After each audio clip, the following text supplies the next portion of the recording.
Hi, everybody. John Haldy here, and I'm excited to have David Cooper back with me. David, how are you? Doing well. How about yourself? Fighting off a cold, so if I blow my nose or sneeze during this, apologies in advance. Um, David, we've had some good conversations about buying, about selling, about brokerage. I wanted to talk today about operating a business and maximizing the profit because this is where I think the fat part of the curve for the folks who might be watching. This is the kind of stuff that affects their day-to-day life. Is that cool with you? Yeah, that works. That's kind of my wheelhouse. That's what I cut my teeth with in this business was the operations. So um, I'm going to give you a setup here, which I think gives us room to talk about the different factors because this happens to me and I'm not equipped to answer this other than at a high level, just my thoughts on it. But you do this stuff for people. Someone comes to you and they have a certain number of trucks. I don't know what the exact number is. I'm gonna make it up and say they've got 12 trucks, okay? And they say, I'm only taking $200,000 a year out of this business after all my other expenses. And you go, wait a minute, with that number of trucks, you should be at 500, right? Something's not right. And it may not be 12 trucks. I'm sorry. I don't know what the back of the envelope math is, but there must be a number that someone puts in front of you and say, that doesn't sound right. It should be at least twice that. What's your thought process? Where do you start digging? Because I want people watching this to understand how to analyze their own businesses. Where do you start digging? Where's your first thought when there's money that isn't getting in their pocket? Because a P&L obviously is revenue, less expenses. There's what you take home kind of thing. Where do you begin your search? For a long time, we started at the top, and we were in constant growth mode, and it was go, go, go. And I think that's where a lot of entrepreneurs lead to, right? Everything is exciting when it's growing a business. When you're adding news on, you're buying trucks, you're adding, you're growing. More recently, and I think a lot of the wiser businessmen we're looking at that bottom line, and we're trying to look at expenses. REL recently has helped big time with the fuel. That's usually the first place we look, both fuel economy and your fuel purchase prices. The floodgates have been opened. Everybody's seen what you can do with fuel savings now over the past 2 weeks. I know you normally date these videos, but this is 11/30, so REL came out last week, or 11/30/22. REL came out last week for fuel. That takes care of a lot of things. So the next place we go is drivers. What are you paying for drivers? Are you able to hire? Are you able to keep your seats full? Because that will affect your top line, right? So it's a combination of the two. Let's look at your main expenses. Let's look at your income. How can we maximize the income with reducing your expenses the most? I don't know which one you want to dive into first. To me, the revenue always seems to be the exciting one. So I think we can talk of different ways to kind of maximize revenue in the FedEx space if that works for you. No, I want to talk about costs first because, Okay. and the reason I'll tell you, up until REL's announcement last week, I was out everywhere I could be talking about how fuel is the easiest lever that you can pull to try to improve your P&L, right? Mm-hmm. God bless REL. They've just made it so super simple that whole conversation topic should be moot unless someone doesn't know about the REL program. So anybody watching, we'll put it in the crawl underneath. Go to REL's page, get on their fuel program. It's the easiest, smartest thing you should be doing. And then we don't ever have to have a conversation about why you're losing all kinds of money on fuel, right? I love them, but I hate them because they just made a whole section of our software useless to most people, but in a good way, right? Let's now talk. Everybody can see how much money they're saving.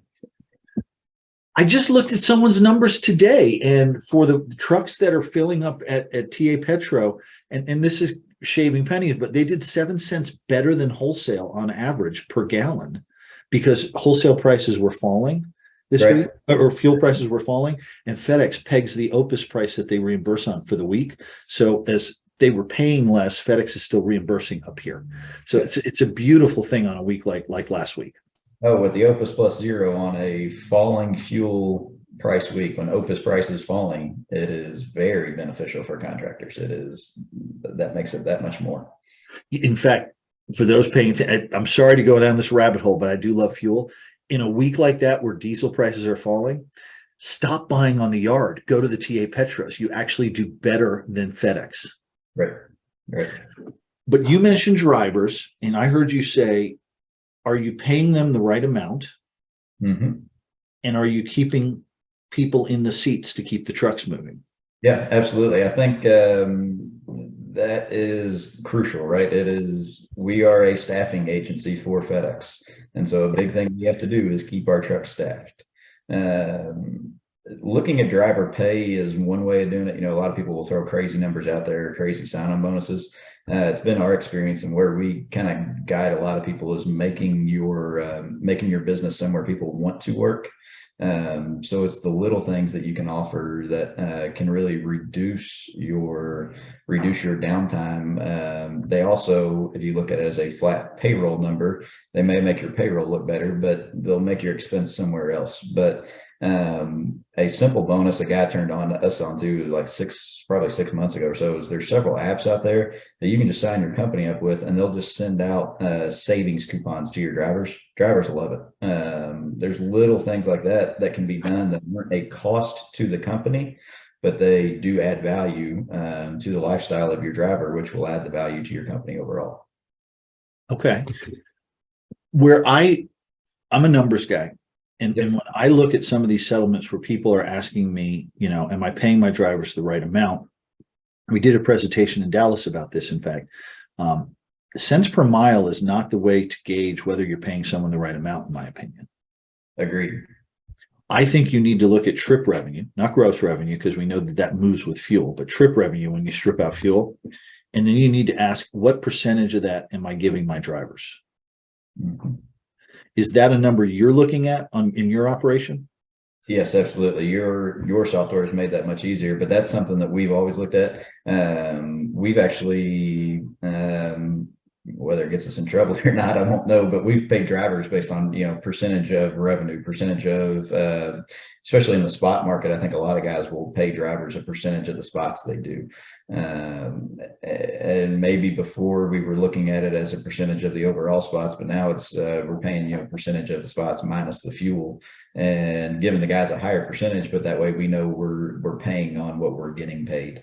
And it works out a little bit in our favor. But can I pause there and put some numbers around that? At least one of our customers is very, very heavy on spot work. Mm-hmm. They actually pay their drivers about 90 cents a mile. Yep.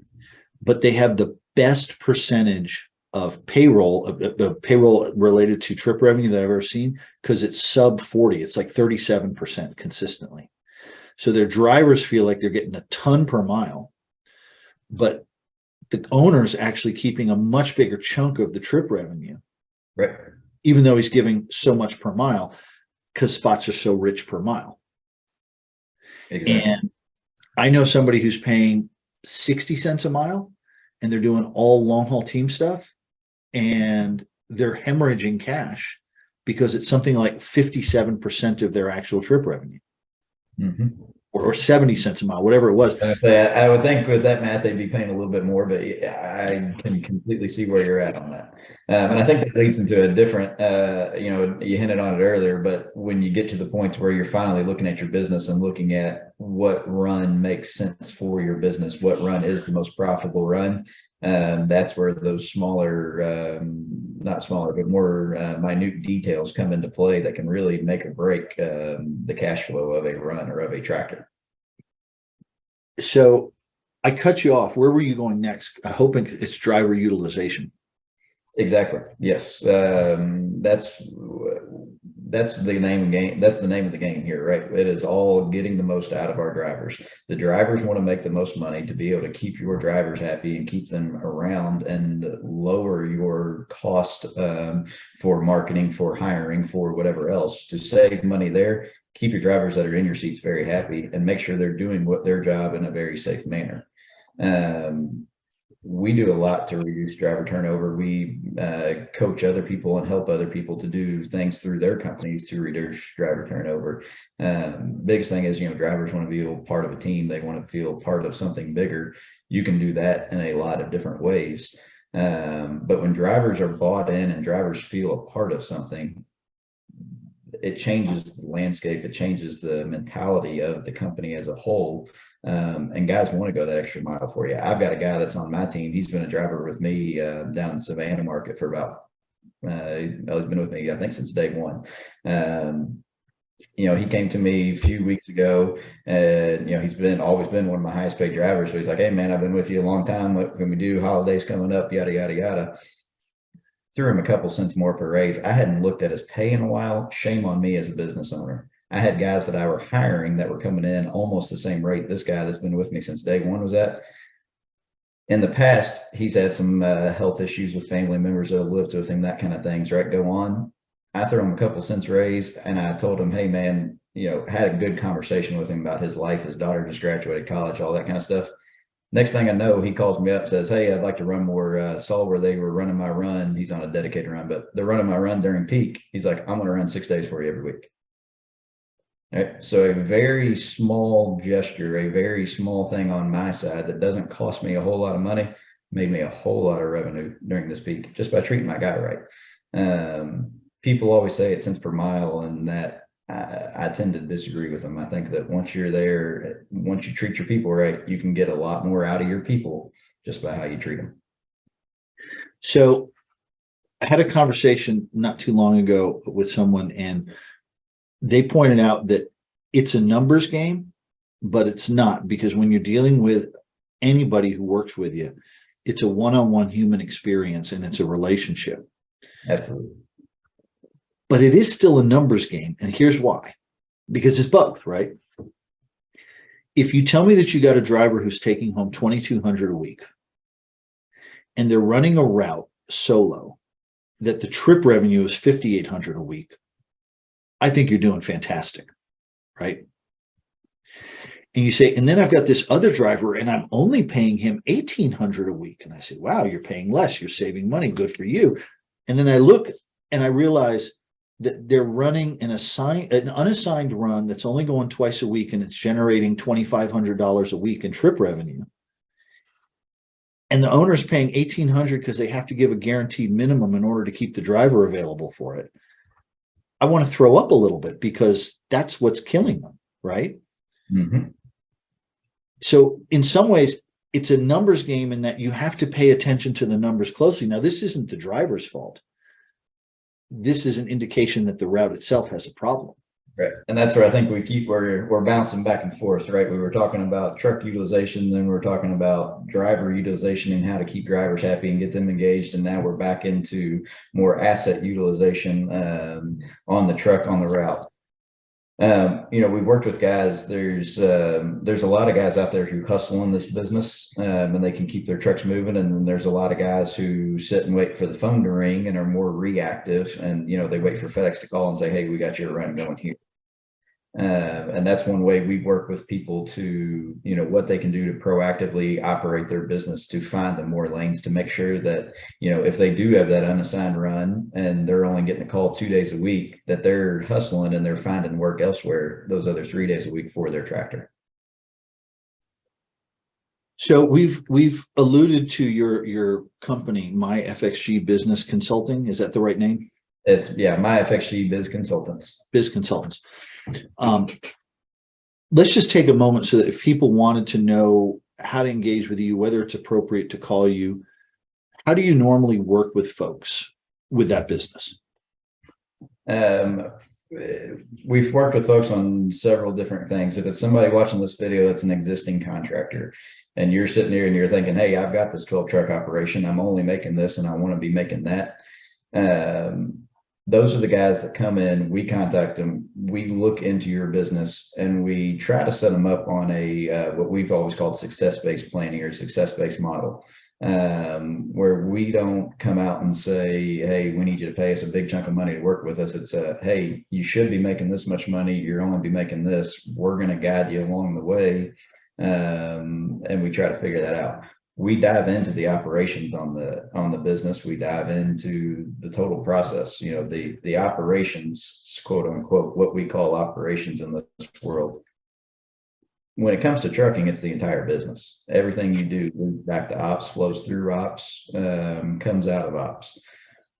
So that's where we start. That's where we guide people. That's where we go through. And we try to add value. We try to take what we've learned and go through it every time. Get the customer where they need to be. So you're not pulling out like a rate card and you say, I'm $200 an hour and the clock starts now, let's talk. No, it's hey, you're making this much money per week. We want to help you make more, but we're going to take a little percentage of that more you're making. Okay. I like that. We're not adding value. Yeah, if we're not adding value in what I'm doing, then there's no point in you having me around.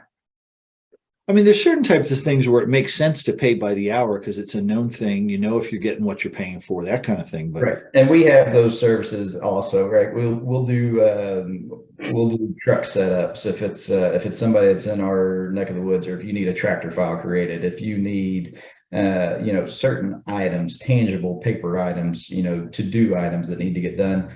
We provide some of those services for people, but when it comes down to the, hey, let's coach yourself, let's coach somebody, let's build a business, let's make this something bigger.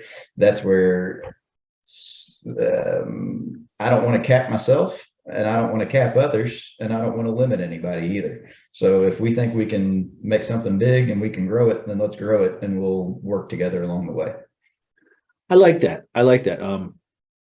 I actually have kind of a dim view of consultants generally because my dad was a consultant all his life and we used to tease him.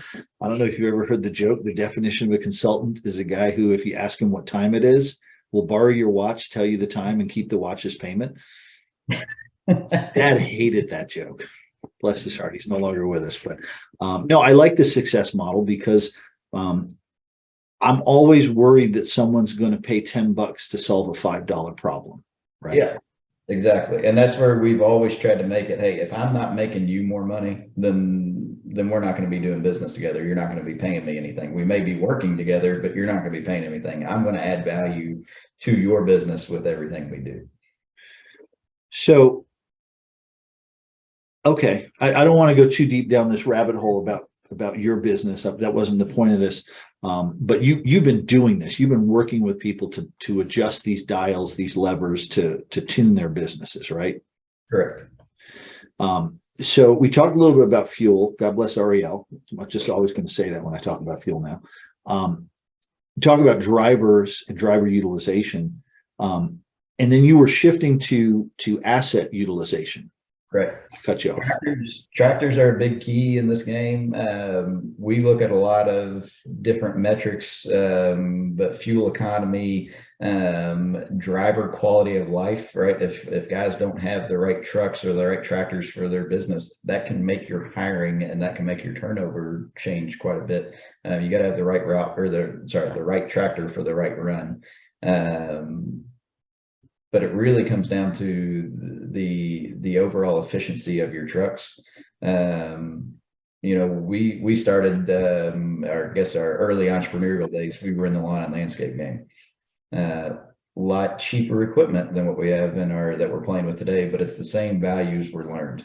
If you buy the old truck that'll pull your trailer, but it looks like crap, it runs like crap, but it's a really cheap truck, it's going to cost you money in the long run. You go out and you buy the brand new one, you can save some money in the long run. There's somewhere in between that makes sense, right? But go ahead. But when you say efficiency and we're talking trucks, I think miles per gallon. I think miles per gallon. I think downtime. I think shop expense or maintenance expense. I think the whole lifespan of that truck. It's not just the miles per gallon, it's also the total revenue versus total expense of the truck. Because I talked to somebody and they put up what I thought was a good thought in my ear, that you should think about truck utilization in terms of what's your average number of miles per week that you're putting on the truck, because miles translates to revenue, to dollars per week. Correct. And they said you might even want to look at it by month or by quarter, because that'll bake in when it's out for 2 weeks because of downtime, that you start to understand what your average miles are. But if you take that, if you accept that, wouldn't that be an argument to only run teams because you can put so many more miles on a truck? If you look at it that way, but you also have to look at the expenses that the team put on the truck. Right. Okay. You're looking at top end only, or the top half of it only. You're only trying to create as much revenue as possible. Yes, jump into teams, put 6,000, 7,000 miles on a truck each week, and let it ride. Problem is, and also with that, teams often get the best fuel economy, right? They're pegged out. They're running their 65 miles an hour set of cruise control right down the highway, and everything's good to go. They are your most economic, fuel teams or fuel tractors out there. These short guys running the shuttles, like you said, they often can hurt you on the fuel economy. They are in and out of the trucks, their city stops, their fuel economy can be terrible. But if you look at the overall expense of the truck, right, that team is in a brand new sleeper or wanting to be in that brand new sleeper because you can't afford for them to be down. They need that $180,000 brand new truck. Your guy running that city spots, you may be able to get by with a day cab that is a little bit older. He's not going to get the fuel economy the new truck, that the team's going to get. You don't need the new truck. You can afford to do different things with that tractor to make it work. So to me, it's not just a most money coming in. It is a total expense of the truck versus total cost of the truck. Is there a general rule of thumb that you like to see, say, on a solo truck versus a team truck for number of miles or amount of trip revenue per week on an average? It varies so much area of the country. It's hard to say. But teams, most teams want to be running 550, 600 miles per shift. It depends on the run. It depends on if it's a 4-day run, 5-day run, 6-day run. Some runs are 7-day runs. But to say this many miles per truck, I don't know. I look at it more myself as I want to know how many miles per shift, and not even miles, but revenue per shift that we can create with the truck. Okay. That ties in my truck, that drives in my driver, it ties in the sales part of it from FedEx. That brings it all in. If we look at things on a revenue per shift or a profit per shift, it takes a lot. You have to bring a lot of pieces together, but that's where my mind usually typically flows. I want to know how many shifts I can get out of the truck. 2 a day. How many are we actually running, and what are my costs involved with those?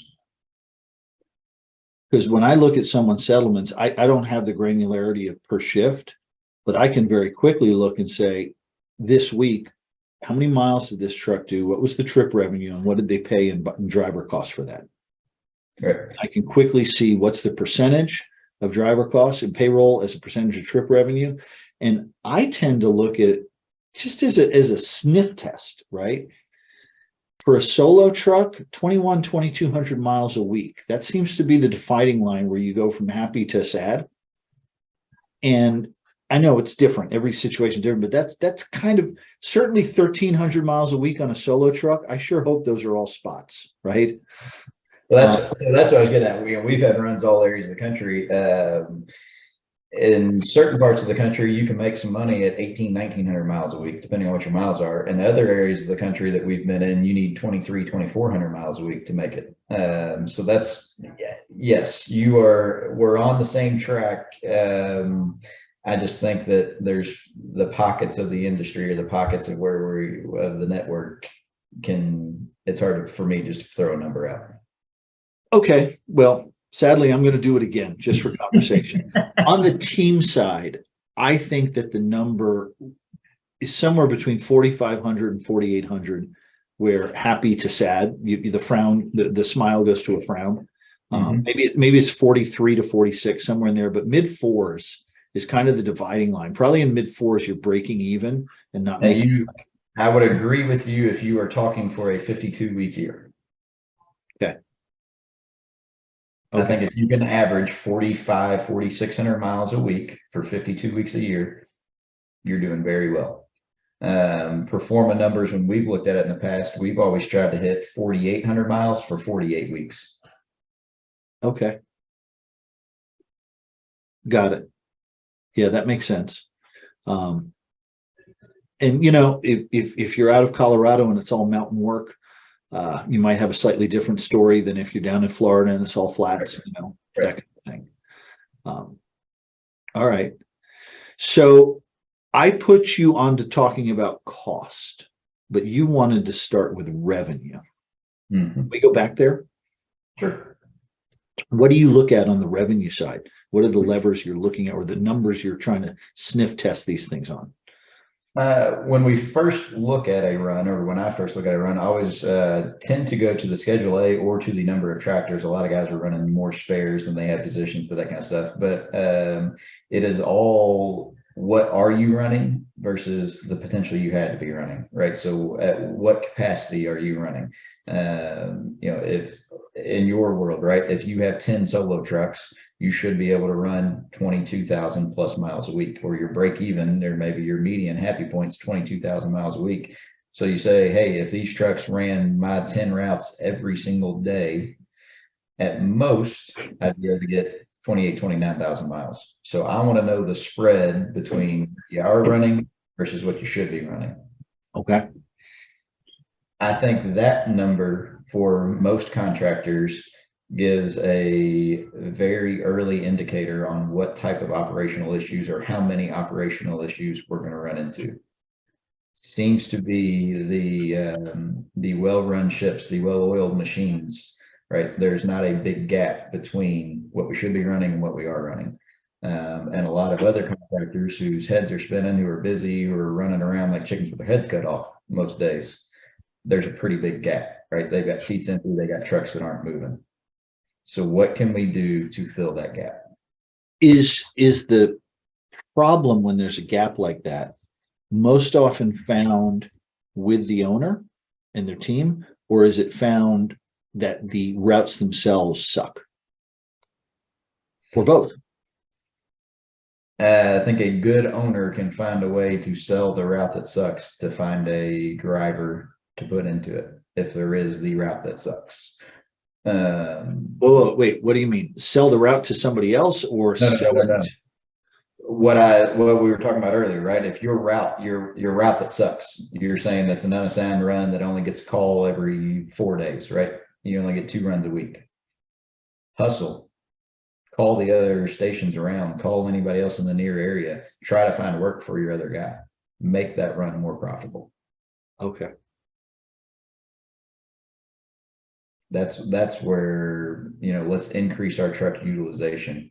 Let's think outside the box. Let's find some other options.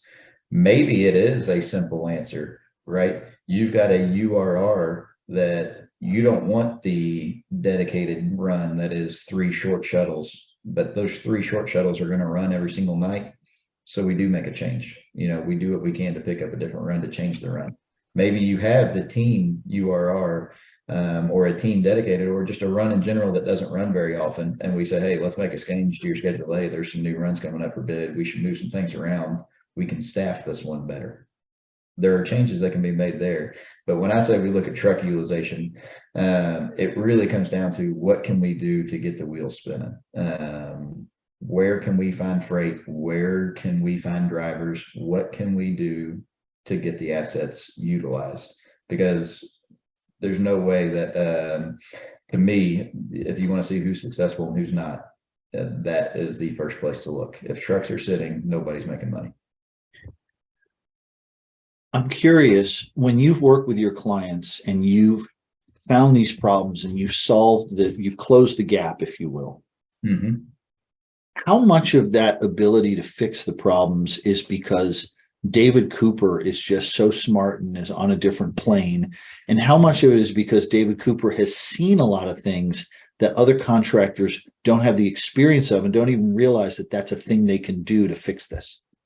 Yeah, I don't think it's intelligent. I think that I've been very lucky and very blessed to have dipped my toes in a lot of different pools, kind of across the nation, to where we grew the business and we got True Transport to the point that we were in multiple hubs across the country, and we've just seen a lot of things happen.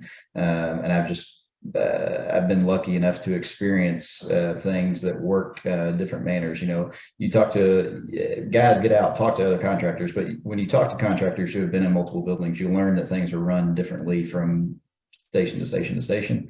You can pick up, you can learn things, you can implement processes learned off of one contractor and place it to a different market. and come out ahead. And that's what this comes down to, right? It is, I have been blessed enough to have learned a lot from a lot of contractors smarter than me. And now I'm able to take what I've learned and help other people be successful without having to learn the hard way. So I got to apologize because I'm a big believer that a lot of this is just sharing knowledge and experience, which is why we got behind the Linehaul Summit. We're getting behind some new initiatives for 2023. It's all about sharing information. Sorry if that's impacting your ability to find people who pay you to get this information. Apologies in advance. But I suspect with about 2,000 owners, you can't work with them all.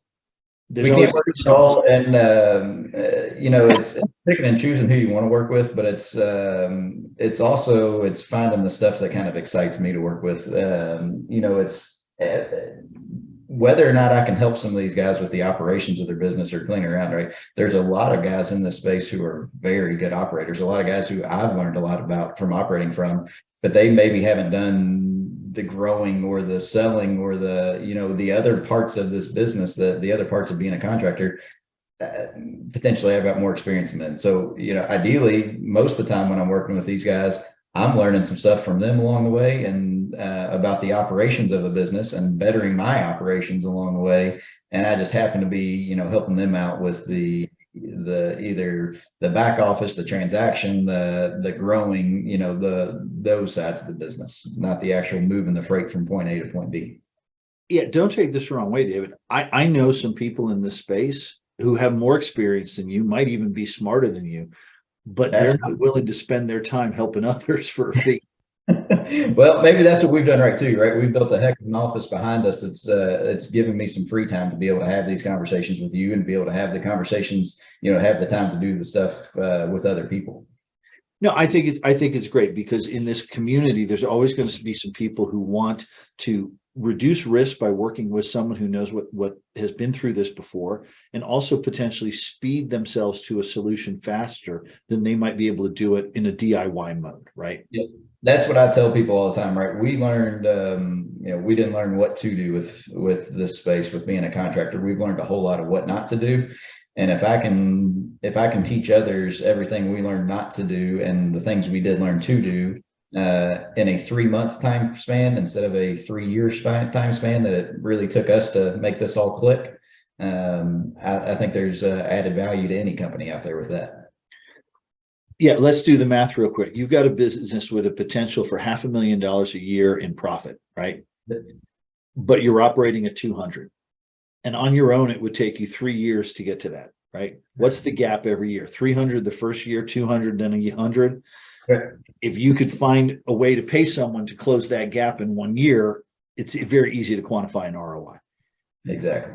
Exactly. And that's what I say. If we're not bringing value to your business, you're not going to be doing business with me. But I'm confident, and we've found ways to close that gap to get people to be making their full potential with this business more or quicker. And I like you, David, and I'm not trying to pitch you because there are other people who could do what you do. Absolutely. I just think the general principle of using other people's experience and intelligence to boost your own is a quick way to be a lot more profitable, to grow, to take more money home. If you're new, it's turbocharged because somebody can help you learn all the things and avoid all the mistakes that could be expensive, right? Right. And if you're exiting, you've got the opportunity to improve your P&L before the exit. And since an exit's based on a multiple of your earnings, if you can add 100,000 to your earnings on an annualized basis, right? And you're getting paid some multiple, you know, 4x earnings, 5x earnings, whatever it is these days. Think about that. That's just turned into $500,000 for making some improvements. Right. I get it. I talk to folks who don't, though. They kind of focused on, I can't afford that because I got car payments and truck payments and this and that and all these other things. And well, you can't afford not to, though. Yeah, that's the way we look at it. You know, we've employed a lot of people's help along the way, and done things to make us more efficient, and for us to learn it faster. And we've really started implementing that over the last 18 months, as the more services come out. And really, at the end of the day, we're, like you said, we're just another, I'm just another one of those services that can help make your life more efficient, or help make your business more efficient through certain aspects of this business. I'm going to offer you this, and I'm not going to name names because that wouldn't be fair, but I get to see a lot of data from different operations because of our software business. Mm-hmm. And I get to talk to a lot of owners. There is, and it's not a bell curve here. It's a different shape. There's a big chunk of owners who have figured out how to optimize their business in the line haul space. Even with the lack of raises and increased reimbursement and the additional costs and everything, they're looking around, listening to all the press and the social media and the rumors and the this and that about how people are suffering, even in line haul. And they're keeping very quiet because they have phenomenal margins, because they're running their business well, right? Then there's some people who are kind of doing it in between, and they think, yeah, I think there's a way to do better, and I could certainly be doing worse, and they're doing all right. And then there's certainly people who are struggling in this environment.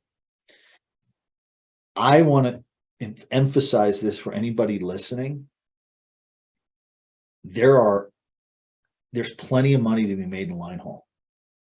And if you're not making it, and you're externalizing the issue, and you're blaming FedEx, and you're getting on that bandwagon, and it's all somebody else's fault, you really need to look carefully at what you're doing with your business, because there are a whole bunch of people making good money. You could disagree with me, David, but I'm with you. To me, the line haul game is all about efficiencies. There are some flat rates for some runs here and there, but for the most part, we're all getting paid the same amount for every mile we run.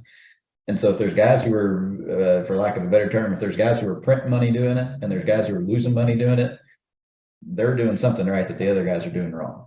And to me, it all comes down to the efficiencies of your operations and what you can do to be successful in this space.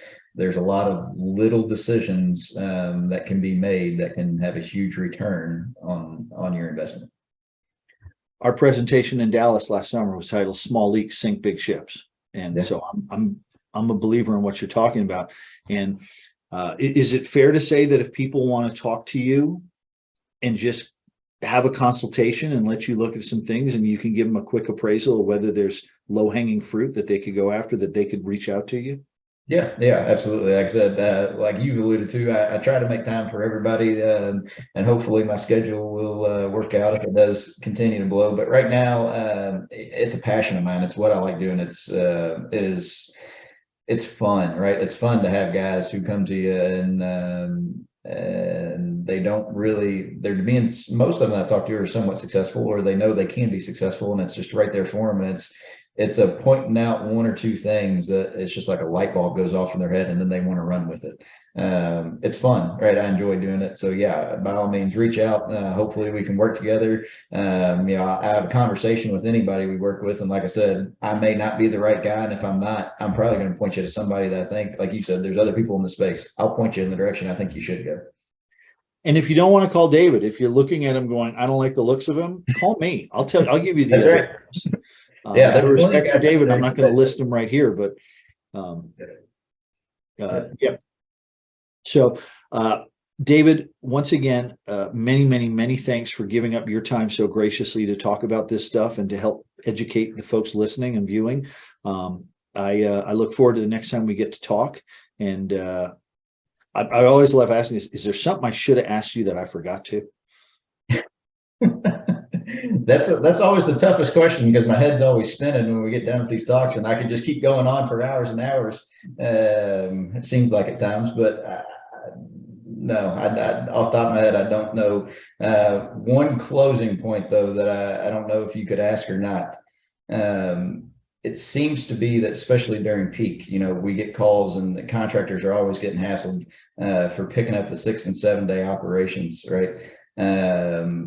There's a lot of turmoil. There's a lot of people saying that freight is down, that everything. Be prepared, be working. And if you can't find the freight where you're at, call around, call the other hubs. the whether people in all markets see it or not, in our opinion, the overall volume of packages is increasing dramatically right now. If you're not seeing it, call out, find it, be proactive in your business. Yeah, again, November 30, just this weekend, I was reading articles that while port volumes have fallen off a cliff because retailers had over inventoried beforehand, Cyber Monday went through the roof and was like 10% higher than last year, some ridiculous number like that.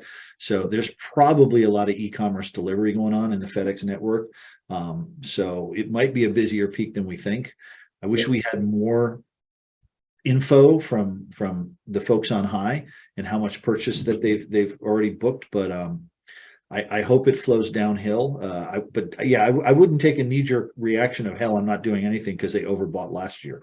Yeah, that's I see it constantly on the various social media platforms where guys are saying their trucks are sitting and they're worried about peak and almost making a mock of peak. To me, the work is there. You just got to go looking for it. You'd think that was FedEx's role here, but if they're not being as efficient as they could, if you want to be the one printing it instead of losing it, that's what you got to do. Yep. Thank you for that, David. Always a pleasure. Good to see you. You